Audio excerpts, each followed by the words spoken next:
नदी के किनारे बसा हबिलीना गांव। दूर से ढोल की हल्की आवाज आ रही है। गांव के आखिरी छोर पर एक जर्जर मिट्टी का घर है जिसकी दीवारें काली पड़ चुकी हैं। 3 दोस्त आर्यन, जोया और कबीर वहां से गुजर रहे हैं।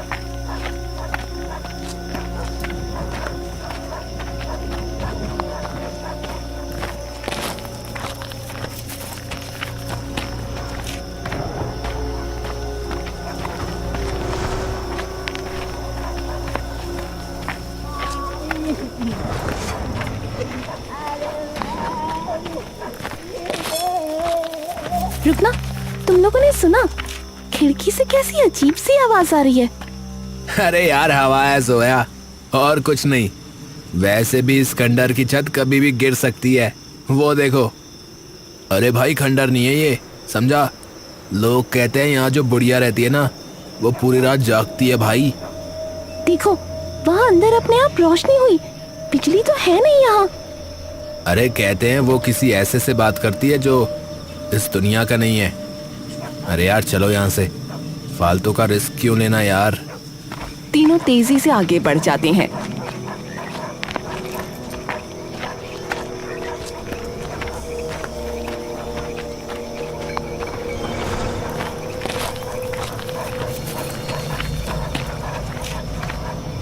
लेकिन जोया एक बार पीछे मुड़कर देखती है। दरवाजे पर वो बूढ़ी औरत बैठी है। उसके बाल सफेद और उलझे हुए हैं। हाथ में एक पुराना मिट्टी का दिया है। वो हिल नहीं रही, बस उसकी पत्थर जैसी आंखें ठहरी हुई नदी को देख रही हैं।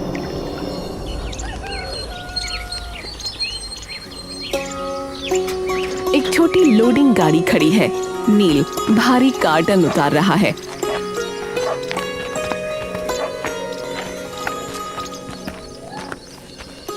उसके माता पिता घर के अंदर सामान व्यवस्थित कर रहे हैं। नील, ये कांच के बर्तन संभाल कर रखना, टूटने ना पाए। चिंता मत करो माँ। वैसे ये गांव जरूरत से ज्यादा शांत नहीं है। हाँ, शहर की भीड़ से दूर सुकून है यहाँ बेटा। लेकिन याद रखना, हर शांत गांव की अपनी एक अनकही कहानी होती है। नील की नजर अचानक गांव के उस आखिरी कोने की तरफ जाती है जहाँ पुराना मिट्टी का घर है।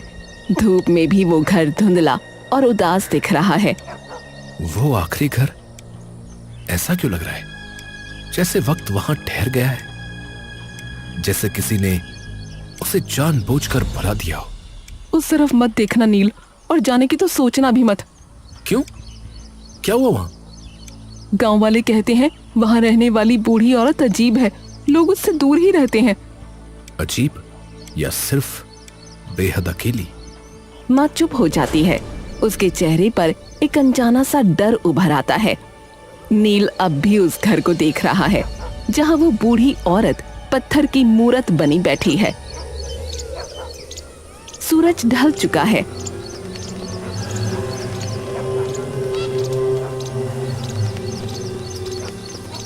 घर के चबूतरे पर राधा मणि कांपते हाथों से मिट्टी के दिए की लौ को हवा से बचा रही है।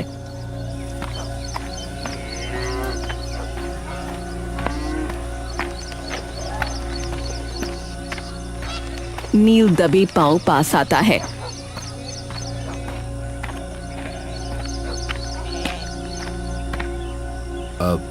दादी नमस्ते। राधा मणि के हाथ रुक जाते हैं। वो धीरे धीरे अपना सर उठाती हैं। उनकी आंखों में बरसों की धूल और इंतजार है। मुझे दादी कह रहे हो? हाँ, अगर आपको बुरा ना लगे तो। यहाँ सब अकेलेपन से डरते हैं, पर आप इस सन्नाटे में कैसे रहती हैं? बहुत साल बीत गए, किसी ने मुझे इस नाम से नहीं पुकारा।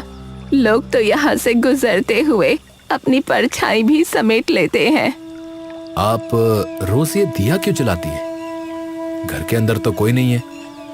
क्योंकि किसी को अंधेरे से बहुत डर लगता था। वो रोशनी देखकर ही घर लौटता था। कौन?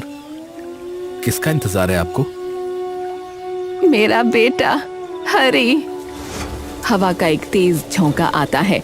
दिए की लौ फड़फड़ाती है और राधा मणि की नजरें फिर से दूर नदी के किनारे पर जम जाती हैं।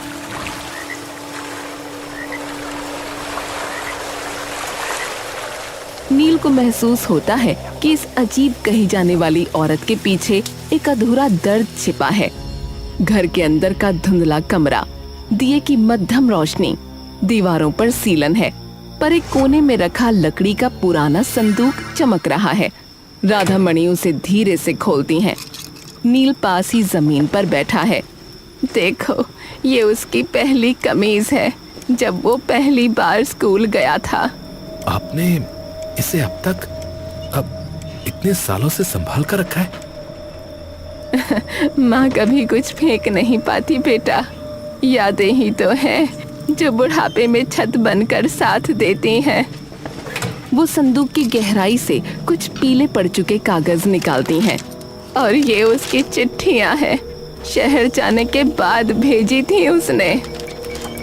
माँ, काम मिल गया है, मैं जल्दी लौटूंगा, तुम्हारे लिए नए कपड़े लाऊंगा। फिर वो लौटे क्यों नहीं? इतने साल बीत गए। कमरे में एक लंबी और भारी चुप्पी छा जाती है। बाहर नदी के बहने की आवाज और तेज हो जाती है, क्योंकि कुछ लोग रास्ते में ही रुक जाते हैं हमेशा के लिए। न वो आगे बढ़ पाते हैं, न पीछे लौट पाते हैं। नील की नजर राधा मणि के चेहरे पर पड़ती है, जहां आंसू नहीं, बस एक अंतहीन इंतजार की लकीरें हैं। उसे समझ आता है कि गांव जिसे पागलपन कहता है, वो असल में एक माँ की कभी न खत्म होने वाली उम्मीद है।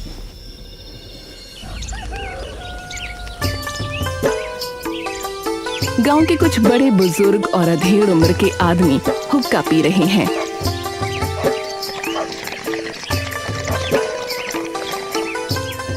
नील वहां से गुजर रहा है।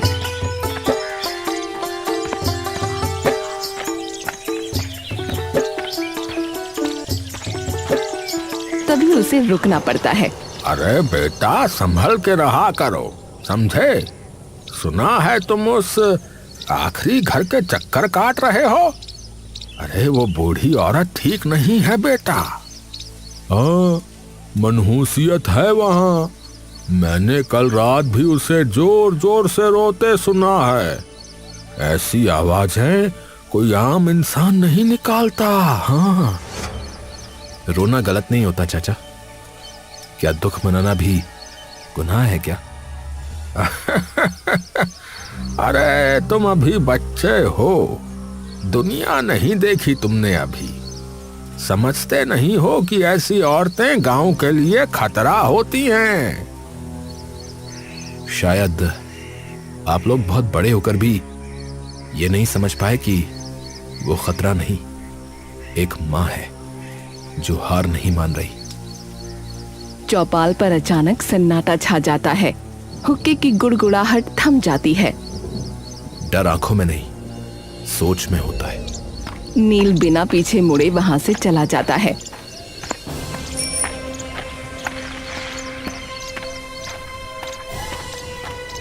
गांव वाले एक दूसरे का मुंह देखते रह जाते हैं।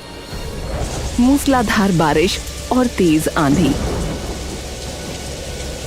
गांव की गलियों में सन्नाटा है।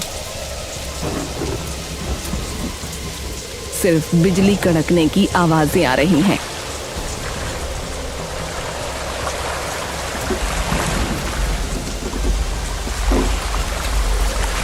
आखिरी घर की जर्जर छत कांप रही है। नील खिड़की से बाहर देख रहा है। अरे, आज बहुत अंधेरा है, तू रास्ता कैसे ढूंढेगा रे? अचानक एक जोरदार कड़क के साथ छत का एक बड़ा हिस्सा जमीन पर गिरता है। नील का घर पास ही है। पिताजी, देखिए, दादी का घर टूट रहा है, हमें जाना होगा। नील, रुक जाओ बेटा। आधी रात है और पूरा गांव उस घर से डरता है। लोग क्या कहेंगे? लोग तब भी बहुत कुछ बोले थे जब उन्हें मदद की जरूरत थी और किसी ने हाथ नहीं बढ़ाया।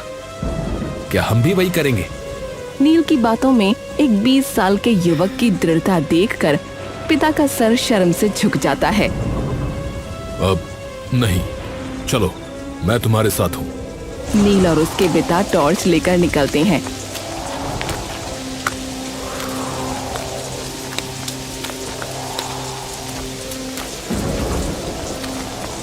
शोर सुनकर धीरे धीरे कुछ और गांव वाले भी अपने घरों से बाहर आते हैं।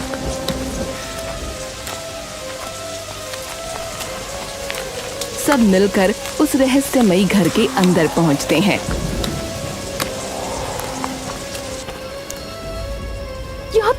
यहाँ तो कुछ भी डरावना नहीं है, बस एक बूढ़ी माँ और उसका दिया है। अरे हमने जिसे साया समझा वो तो बस पुरानी यादें और अधूरा इंतजार है। नील आगे बढ़कर राधा मणि का हाथ थाम लेता है।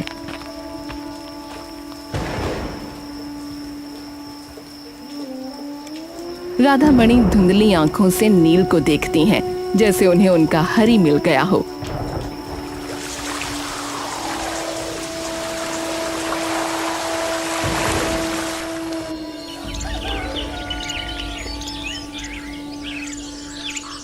कुछ दिनों बाद सुबह की ताजी धूप,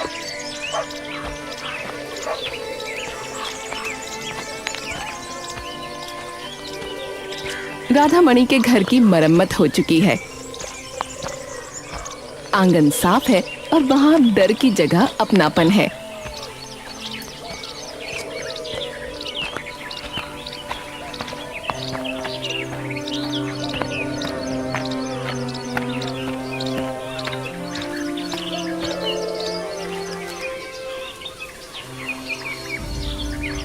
और ये लीजिए माँ जी, शहर से आपकी दवा ले आया हूँ, इसे समय पे लेना मत भूलिएगा। हाँ। राधा मणि, जिनका चेहरा अब पहले से शांत और चमकता हुआ दिख रहा है, सबको मुस्कुराकर देखती हैं। इतने साल बीत गए, पर आज ये घर वाकई एक घर जैसा लग रहा है। ऐसा लगता है जैसे रोशनी सिर्फ दिए में नहीं, सबकी आंखों में लौट आई है। क्योंकि अब आप अकेली नहीं है दादी। अरे चलिए, आज तो माँ जी से बात करके मन हल्का हो गया। हाँ, अब डर कैसा, अब तो ये हमारे गांव का सबसे प्यारा घर है।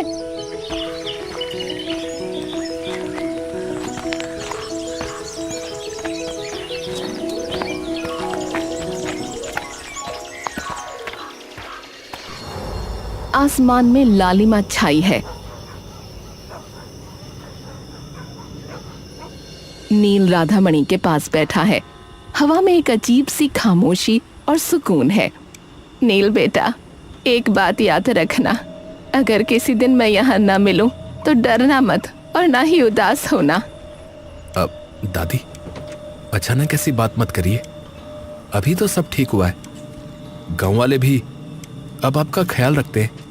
सब कुछ ठीक हो गया है, इसीलिए तो कह रही हूँ। अब ये दिया बुझ भी जाए तो अंधेरा नहीं होगा। पर आपका इंतजार, हरि का क्या होगा? हर इंतजार का एक अंत होता है बेटा। शायद अब वो समय आ गया है जब माँ को आराम करना चाहिए और बेटे को अपनी राह मिल गई है। नील कुछ कहना चाहता है पर चुप हो जाता है।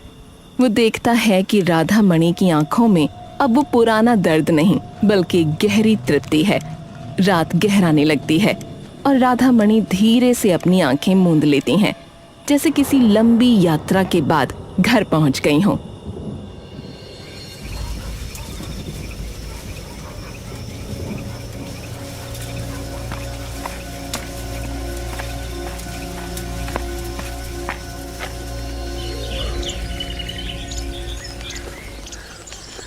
अगली शाम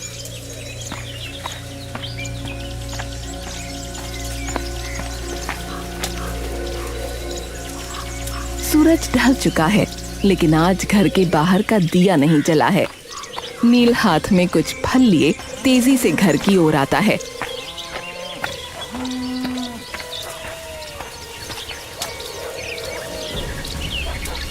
दादी, देखिए मैं क्या लाया हूँ।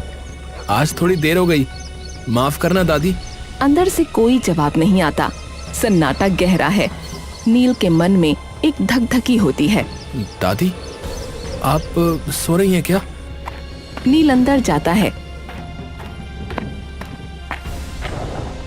राधा मणि अपने बिस्तर पर बिल्कुल शांत लेटी हैं। उनके चेहरे पर कोई शिकन नहीं, बस एक गहरी और सुकून भरी मुस्कान है। ऐसी मुस्कान जो शायद दशकों बाद उनके चेहरे पर आई है। आपने अपना इंतजार पूरा कर लिया ना, अब आपको और राह नहीं देखनी पड़ेगी। नील की नजर तकिए के पास रखे एक मुड़े हुए कागज पर पड़ती है। वो उसे उठाता है और कांपते हाथों से पढ़ता है। नील, तूने मेरे अंधेरे में फिर से रोशनी जलाई। तूने एक पराई महिला को दादी कहकर मुझे फिर से मां बना दिया। अब अगर हरी मुझे कहीं मिले तो मैं उससे कहूंगी, अब मुझे अंधेरे से डर नहीं लगता, क्योंकि इस गांव में अब मेरा एक और परिवार है। वो खिड़की से बाहर देखता है, जहां पूरा गांव उस घर की ओर आ रहा है। आज वो घर अकेला नहीं है।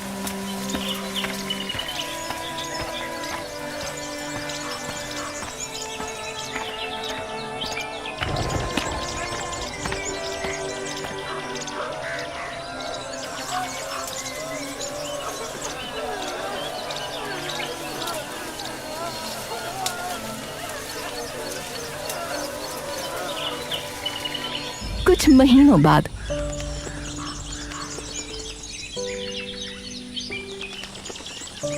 राधामणि का घर अब खंडहर नहीं, बल्कि गांव का सबसे सुंदर कोना बन गया है।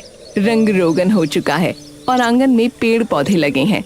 नील और कुछ गांव वाले वहां खड़े हैं। इस घर को हम गिराएंगे नहीं।